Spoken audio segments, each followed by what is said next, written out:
আসসালামু আলাইকুম। জানিয়ে দেব এই মুহূর্তে হাতে পাওয়া সর্বশেষ ভয়ঙ্কর কিছু আন্তর্জাতিক আপডেট বাংলা সংবাদ। শুরুতেই থাকছে সংবাদ শিরোনাম। শুরুতেই জানিয়ে দেব ইসরায়েলকে স্বীকৃতি দিতে প্রস্তুত সবচেয়ে বড় মুসলিম দেশ। জানিয়ে দেব ফিলিস্তিনের জন্য দ্বিরাষ্ট্রভিত্তিক সমাধান চায় ফ্রান্স। এরপর রয়েছে গাজায় যুদ্ধাপরাধ হচ্ছে, ইসরায়েলের সাবেক প্রধানমন্ত্রী। সর্বশেষ থাকছে ভারতীয়দের নিয়ে মন্তব্য, তোপের মুখে নিউজিল্যান্ডের অভিবাসন মন্ত্রী। এখন শুনছিলেন সংবাদ শিরোনাম, এবার বিস্তারিত। প্রিয় দর্শক, আপনি যদি এই চ্যানেলে নতুন হয়ে থাকেন, ভিডিওটি দেখতে দেখতে চ্যানেলটি সাবস্ক্রাইব করে আমাদের সাথেই থাকুন। ইসরায়েলকে স্বীকৃতি দিতে প্রস্তুত সবচেয়ে বড় মুসলিম দেশ। তবে বিশ্বের সবচেয়ে বড় মুসলিম দেশ, সংখ্যাগরিষ্ঠ দেশ ইন্দোনেশিয়া ইসরায়েলকে স্বীকৃতি দিতে প্রস্তুত। বিশ্বের সবচেয়ে বড় মুসলিম সংখ্যাগরিষ্ঠ দেশ ইন্দোনেশিয়া ইসরায়েলকে স্বীকৃতি দিতে প্রস্তুত। তবে তার শর্ত একটাই, ফিলিস্তিনকে স্বাধীন রাষ্ট্র হিসেবে স্বীকৃতি দিতে হবে ইসরায়েলকে। ইন্দোনেশিয়ার প্রেসিডেন্ট প্রবোও সুবিয়ান্তো এই সিদ্ধান্তের কথা ঘোষণা করেছেন।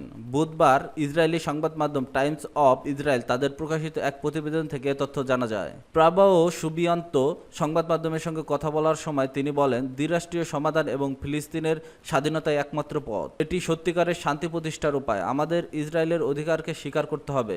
ইসরায়েল একটি সার্বভৌম দেশ এবং তার নিরাপত্তা নিশ্চিত করতে হবে। ইন্দোনেশিয়া সফররত ফরাসি প্রেসিডেন্ট ইমানুয়েল মাখোর পাশে দাঁড়িয়ে তিনি এই মন্তব্য করেন। পাশাপাশি ফ্রান্সের ভূমিকাও তিনি তুলে ধরেন। তিনি জানান, ফ্রান্স ও ফিলিস্তিনের রাষ্ট্রের স্বাধীনতা ও শান্তির সমর্থনে পদক্ষেপ গ্রহণ করতে উৎসাহী থাকবে।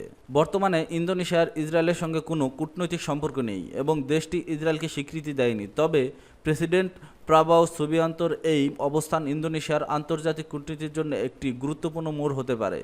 প্রসঙ্গত, ইন্দোনেশিয়া আগেও ফিলিস্তিনের প্রতি তার সমর্থন জানিয়ে এসেছে এবং এই পরিস্থিতিতে তার শর্ত পূরণ হলে তারা ইসরায়েলকে রাষ্ট্র হিসেবে স্বীকৃতি দেবে।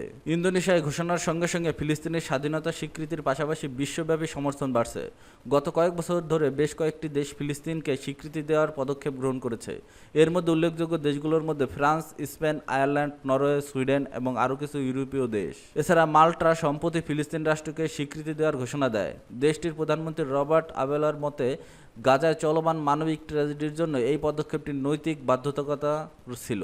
ফ্রান্সের প্রেসিডেন্ট ইমানুয়েল মাখোঁ গত মাসে ঘোষণা করেন যে তারা ফিলিস্তিন রাষ্ট্রকে হিসেবে স্বীকৃতি দিতে প্রস্তুত এবং জুন মাসে এই সিদ্ধান্ত কার্যকর হতে পারে। মাখোর মতে ফ্রান্স এবং সৌদি আরব একসাথে একটি সম্মেলন আয়োজন করবে যেখানে ফিলিস্তিনের সমস্যার সমাধান এই সিদ্ধান্তের চূড়ান্ত হতে পারে। 2014 সালে সুইডেন প্রথম ইউরোপীয় ইউনিয়নভুক্ত দেশ হিসেবে ফিলিস্তিন রাষ্ট্রকে স্বীকৃতি দেয়। এরপর বুলগেরিয়া, সাইপ্রাস, চেক প্রজাতন্ত্র, হাঙ্গেরি, পোল্যান্ড এবং রোমানিয়া এই পদক্ষেপ নেয়। এর আগে গত বছর স্পেন, আয়ারল্যান্ড এবং নরওয়ে আনুষ্ঠানিকভাবে ফিলিস্তিন রাষ্ট্রকে স্বীকৃতি দেয়। বিশ্বে চলমান এই পরিস্থিতিতে আন্তর্জাতিক রাজনীতিতে একটি গুরুত্বপূর্ণ ভূমিকা পালন করছে এবং ফিলিস্তিনের স্বাধীনতার পক্ষে বিশ্বব্যাপী চাপ বাড়ছে। এখন বিশ্বের অনেক দেশই ফিলিস্তিনের স্বাধীনতার পক্ষে সমর্থন জানাচ্ছে। ইন্দোনেশিয়া তার অবস্থান পরিষ্কার করে বলছে, ইসরায়েলকে স্বীকৃতি দেওয়ার জন্য তাদের শর্ত হলো ফিলিস্তিনের স্বাধীনতার মাধ্যমে আন্তর্জাতিক কূটনীতিতে ফিলিস্তিন রাষ্ট্র হিসেবে স্বীকৃতির পক্ষে আরও একটি এগিয়ে গেল বিশ্ব। ফিলিস্তিনের জন্য দ্বিরাষ্ট্রভিত্তিক সমাধান চায় ফ্রান্স। ফরাসি প্রেসিডেন্ট ইমানুয়েল ম্যাক্রো ইসরায়েল ফিলিস্তিন সংঘাতের একটি দ্বিরাষ্ট্রভিত্তিক সমাধান দেখতে চান বলে পুনর্ব্যক্ত করেছেন। একই সঙ্গে তিনি বলেন, মধ্যপ্রাচ্য বিষয়ে ফ্রান্সের নীতিতে কোনো ধরনের দ্বিচারিতা নেই। ইন্দোনেশিয়ার সফররত ফরাসি প্রেসিডেন্ট বুধবার এক অনুষ্ঠানে এই মন্তব্য করেন। বার্তা সংস্থা রয়টার্সের এক প্রতিবেদনে এই তথ্য জানানো হয়। তিনি বলেন, কেবল একটি রাজনৈতিক সমাধানই ফিলিস্তিন শান্তিপূর্ণ প্রতিষ্ঠা করতে এবং দীর্ঘমেয়াদী স্থিতিশীলতা গড়তে সহায়তা করতে পারে। তিনি আরও জানান, সৌদি আরবের সঙ্গে মিলে আমরা নিউ ইয়র্কের গাজা বিষয়ে একটি সম্মেলন আয়োজন করতে যাচ্ছি, যার লক্ষ্য হবে ফিলিস্তিন রাষ্ট্রের স্বীকৃতিকে নতুন গতি দেওয়ার এবং একই সঙ্গে ইসরায়েল রাষ্ট্রের স্বীকৃতি এই অঞ্চলে শান্তিপূর্ণ ও নিরাপদভাবে বসবাসের অধিকার স্বীকৃতি জোরদার করা। ফরাসি প্রেসিডেন্ট এসব কথা এমন এক সময় এলো যার কিছুদিন আগেই ফিলিস্তিনকে রাষ্ট্র হিসেবে স্বীকৃতি দেওয়ার ইঙ্গিত দিয়েছে তার প্রশাসন। এদিকে কূটনৈতিক ও বিশ্লেষকদের মতে ম্যাক্রো ফিলিস্তিন রাষ্ট্রকে স্বীকৃতি দেওয়া এগিয়ে যাচ্ছে, যা ইসরায়েলকে ক্ষুব্ধ করতে পারে এবং পশ্চিমা বিশ্বে মতবিভেদ আরও বাড়িয়ে তুলতে পারে। এ অবস্থায় ইসরায়েল হুমকি দিয়ে বলছে, ফিলিস্তিনকে রাষ্ট্র হিসেবে স্বীকৃতি দিলে পশ্চিম তীরসহ পুরো গাজা দখল করে নেবে তারা। এদিকে গাজায় অব্যাহত ইসরায়েলি হামলায় 24 ঘন্টায় আরও 28 জন নিহত হয়েছে, যা নিয়ে গাজায় পর্যন্ত মোট নিহতের সংখ্যা দাঁড়ালো 54,084 জনে। তবে গাজার সরকারি মিডিয়া অফিস তাদের মৃতের সংখ্যা ৬১,৭০০-এর বেশি আপডেট করছে, জানিয়েছে ধ্বংসস্তূপের নিচে নিখোঁজ হাজারো মানুষ মৃত বলে ধারণা করা হচ্ছে। গাজায় যুদ্ধাপরাধ হচ্ছে, ইসরায়েলের সাবেক প্রধানমন্ত্রী। ফিলিস্তিনের গাজা উপত্যকা যুদ্ধাপরাধ ঘটছে বলে মনে করেন ইসরায়েলের সাবেক প্রধানমন্ত্রী এহুদ গুলমার্ত। আর এর জন্য বর্তমান প্রধানমন্ত্রী বেনিয়ামিন নেতানিয়াহু এবং তার নেতৃত্বাধীন সরকার লক্ষ্য করে তীব্র ক্ষোভ প্রকাশ করেছেন তিনি। খবর দ্য গার্ডিয়ানের। এহুদ গুলমার্ত 2006 সাল থেকে 2009 সাল পর্যন্ত ইসরায়েলের প্রধানমন্ত্রী ছিলেন। সম্প্রতি মার্কিন সম্প্রচার সংবাদ মাধ্যম সিএনএনকে দেয়া সাক্ষাৎকারে তিনি বলেন, সেখানে এক প্রশ্নের উত্তরে তিনি এসব কথা বলেন।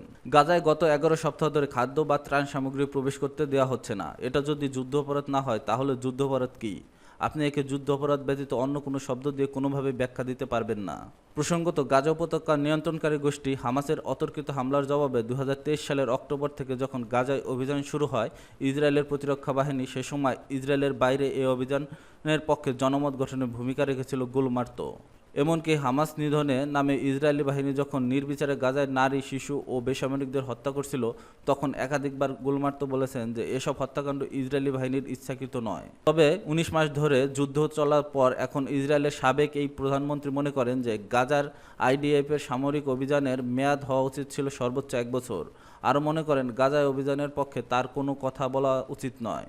এ সরকার দ্রুত বিদায় করতে ইসরায়েলের জনগণকে জেগে ওঠার আহ্বান জানিয়ে গুলমার্ত বলেন, আমার বিশ্বাস ইসরায়েলের অধিকাংশ নাগরিক বর্তমান সরকার তাদের নীতি ও পদক্ষেপ নিয়ে ক্লান্ত এবং মানসিকভাবে বিপর্যস্ত। এ সরকার ইসরায়েল এবং তার জনগণের নৈতিক মূল্যবোধের মানদণ্ডকে ভয়াবহভাবে ক্ষতিগ্রস্ত করছে। ইসরায়েলের জনগণের উচিত এই সরকারকে বিদায় করা। 2023 সালের 7 অক্টোবর ইসরায়েলের ভূখণ্ডে ঢুকে অতর্কিত হামলা চালায় গাজা উপত্যকা নিয়ন্ত্রণকারী সশস্ত্র রাজনৈতিক গোষ্ঠী হামাসের যোদ্ধারা। এলোপাতাড়ি গুলি চালিয়ে 1200 জনকে হত্যার পাশাপাশি 251 জনকে জিম্মি হিসেবে ধরে নিয়ে যায় তারা। হামাসের হামলার জবাব দিতে এবং জিম্মিদের মুক্তি করতে ওই দিন থেকে গাজায় অভিযান শুরু করে ইসরায়েলি বাহিনী।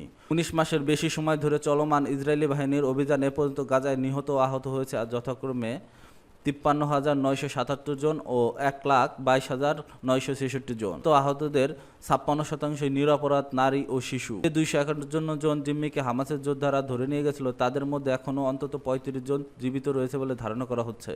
সামরিক অভিযানের মাধ্যমে তাদের উদ্ধার করা ঘোষণা দিয়েছে আইডিএফ। জাতিসংঘ ও আন্তর্জাতিক সম্প্রদায় এ পর্যন্ত বেশ কয়েকবার গাজায় সামরিক অভিযান বন্ধের জন্য ইসরায়েলের প্রধানমন্ত্রী বেনিয়ামিন নেতানিয়াহুকে আহ্বান জানিয়েছে। ইতিমধ্যে জাতিসংঘের আদালত নামে পরিচিত ইন্টারন্যাশনাল কোর্ট অব জাস্টিসেস ইসরায়েলের বিরুদ্ধে গণহত্যার মামলাও দায়ের করা হয়েছে। তবে নেতানিয়াহু স্পষ্টভাবে জানিয়েছে, হামাসকে পুরোপুরি দুর্বল ও অকার্যকর করা এবং জিম্মিদের মুক্ত করা এই অভিযানের লক্ষ্য এবং লক্ষ্য পূরণ না হওয়া পর্যন্ত অভিযান চলবে গাজায়। ভারতীয়দের নিয়ে মন্তব্যে তোপের মুখে নিউজিল্যান্ডের অভিবাসন মন্ত্রী। ভারতীয়দের নিয়ে মন্তব্য করায় সমালোচনার মুখে পড়েছে নিউজিল্যান্ডের অভিবাসন মন্ত্রী এরিকা স্ট্যানফোর্ড। বলেছেন যে তিনি কখনোই ভারতীয়দের ইমেইলের উত্তর দেন না, কারণ তিনি মনে করেন ইমেইলগুলো স্প্যামের মতো। 6 মে সংসদীয় অধিবেশনে অফিসিয়াল চিঠিপত্রের জন্য ব্যক্তিগত জিমেইল অ্যাকাউন্ট ব্যবহার করার পক্ষে যুক্তি দিয়ে স্ট্যানফোর্ড বলেন, আমি প্রচুর অযাচিত ইমেইল পাই, যেমন ভারত থেকে লোকেরা অভিবাসন পরামর্শ চায়, আমি যার উত্তর কখনো দেই না। আমি প্রায় এগুলোকে স্প্যামের মতোই মনে করি। রিকার এই মন্তব্যের পর ভারতীয় বংশোদ্ভূত লেবার পার্টির এমপি প্রিয়াঙ্কা রাধাকৃষ্ণন এই মন্তব্যকে অসংবেদনশীল এবং বৈষম্যমূলক বলে নিন্দা করেছেন। দ্য ইন্ডিয়ান উইকেন্ডারের সাথে কথা বলতে গিয়ে রাধাকৃষ্ণন বলেন, এই ধরনের মন্তব্য একটি সমগ্র সম্প্রদায় সম্পর্কে নেতিবাচক ধারণাকে আরও শক্তিশালী করে। একজন মন্ত্রীর পক্ষে একটি নির্দিষ্ট জাতিগত গোষ্ঠীকে এককভাবে চিহ্নিত করা অগ্রহণযোগ্য বলেও অভিহিত করেন তিনি। কৃষ্ণন এই মন্তব্যকে সর্বোচ্চ অবহেলা এবং পক্ষপাত দুষ্ট বলে বর্ণনা করেছেন। তিনি উল্লেখ করেন, মন্ত্রীরা নিয়মিত অযাচিত অনেকেই ইমেল পান, তাই ভারতীয়দের কাছ থেকে পাওয়া ইমেলগুলোকে আলাদা করার কোনো কারণ নেই, বিশেষ করে ভারতের সাথে নিউজিল্যান্ডের গুরুত্বপূর্ণ সম্পর্কের কারণে। স্ট্যানফোর্ড আরও স্পষ্ট করে বলেন, তার কথার ভুল ব্যাখ্যা করা হয়েছে। তিনি বলেন, আমি বলিনি যে আমি এগুলোকে স্প্যামের হিসেবে বিবেচনা করি, আমি কেবল বলেছি আমি এগুলোকে প্রায় স্প্যামের মতোই মনে করি। তিনি তার বক্তব্যের পক্ষে যুক্তি দিয়ে বলেন, এটি তার ব্যক্তিগত ইমেলের প্রাপ্ত অযাচিত ইমেইলের পরিমাণ এবং প্রকৃতির কথা উল্লেখ করেছে, বিশেষ করে ভারতীয়দের নয়। এরিকা স্ট্যানফোর্ড 27 নভেম্বর 2023 সাল থেকে নিউজিল্যান্ডের অভিবাসন মন্ত্রী হিসেবে দায়িত্ব পালন করে আসছেন। প্রধানমন্ত্রী ক্রিস্টোফার লুক্সেনের নেতৃত্বে জাতীয় নেতৃত্বাধীন জোট সরকার গঠনের পর তিনি এই দায়িত্ব গ্রহণ করেন।